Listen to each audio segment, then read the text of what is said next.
What's up, Shockaholic? Shock Surplus here. I'm here with Steve and his 2019 FX4 Ranger. We've been testing this thing a bunch so far.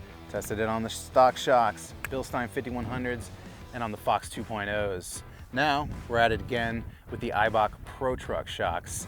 I'm curious, Steve, how are they? Honestly, in an overall sense, pretty great. Yeah. You know, it's kind of a bold statement, but surprising. I didn't expect them to be where they're at. And, you know, to follow up, that's Bilstein 5100 we started off with. That was a much stiffer shock. And then we went to a Fox 2.0, which was a much softer shock. And this is kind of that Goldilocks in the middle. It really kind of splits the difference and like that. So right on. So first things first, let's talk about street driving and then maybe how that compares to off-road. Street driving, you felt a lot of little jitteriness, little bumps in the road at slower speeds. At faster speeds, it wasn't bad, you know. And that was on the 2.0s? That was on the Bilstein 5100s, actually. Right. And the Fox 2.0s, they were soft, they were compliant, but almost mushy to a point. And these are confidence inspiring is what I would put it as. You know, they're in between the two. They're not too soft, not too stiff. They're, you know, just right. Yeah, they've really surprised me actually. I was really kind of sad to go from the Fox 2.0s. I like them because I like the softerness, and I'm really glad I did now actually. Less body roll for sure. That jitteriness is gone. Just overall better balance. You feel like you can sort of send it harder and it's more predictable. For sure, for sure. Right. Especially off-road and like that. Yeah. It feels much more confident where you can push it harder. What do you think about when it is off-road? How is that behaving compared to the other two? It's slower speeds out here. You feel that jitteriness, like I've said before. From Bilstein. From the Bilstein 5100. Yeah. It's not like stock. It's still an upgrade from stock by any means. Once you get up a little more speed, you feel a little more confident in the 5100s. Yeah. The Foxes out here are nice because they're nice and soft, but almost to a point where they start to get too floaty. You know, and you start to question picking it up a little bit.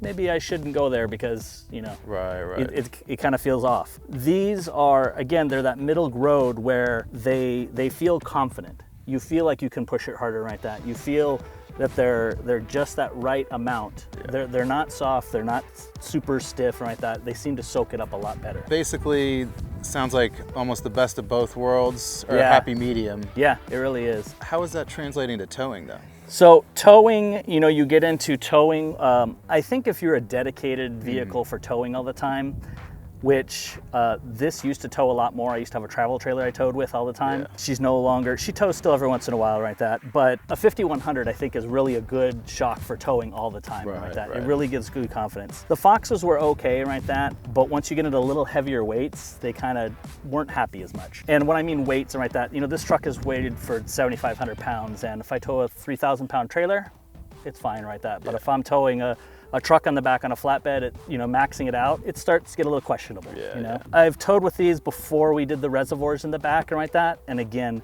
it felt more confident, inspiring, much easier and stability-wise and like that. I probably would, again, still do the 5100s if it was towing all the time. Honestly, so strictly towing, the stiffness that's inherent to the 5100s is still going to be the most beneficial. Correct. Right. However, we have tried, like you mentioned, the reservoir shocks in the rear. So there is there's an Eibach Pro Truck Reservoir for just the rears. For the rear, yeah. So and we got those on there now. Yeah, we were out here and we would actually install them out here in the desert. I saw instant feedback.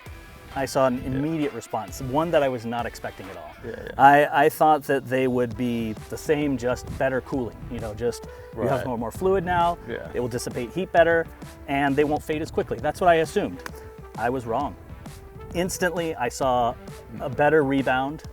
The rear end felt more confident attached to the ground like that, and you could go faster actually through some of the rougher stuff. You know, it's not a super truck or anything like that, don't get me wrong, you know, it's not a class 7. It really surprised me, honestly.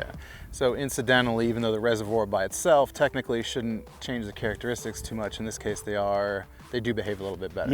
Yeah, they do. So that's worth the upgrade. No, absolutely. I was impressed. So. Well, and have you towed on those yet? I have not towed on those yet. So we'll have to see how those. I would think as far as towing, that heat dissipation will really actually make a difference. That's again true. Because that rear weight, you know, you're constantly kind of bouncing up and down on the rear like that, and that would probably be a little better for the shock, I would think. Right. Especially just longevity, I would think it would last longer. Oftentimes we think of the springs, but in this case, the shocks are delivering. Yeah, it is. It is, so. Worth a try, Eibach. If you have any questions about them, let us know. Otherwise, hit us up at shocksurplus.com.